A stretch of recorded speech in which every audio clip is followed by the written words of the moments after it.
পুলিশদের ঘৃণা করবে সাধারণ মানুষ, বিবেক সম্পন্ন বুদ্ধিজীবীরাও।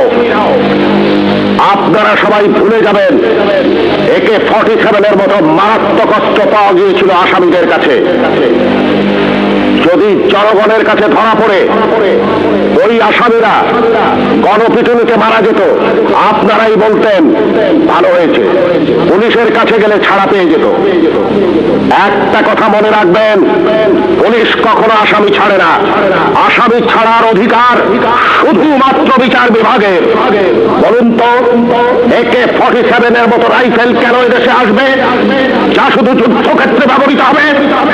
কেন AK-47 বাংলাদেশে আসছে? কিসের আলামত?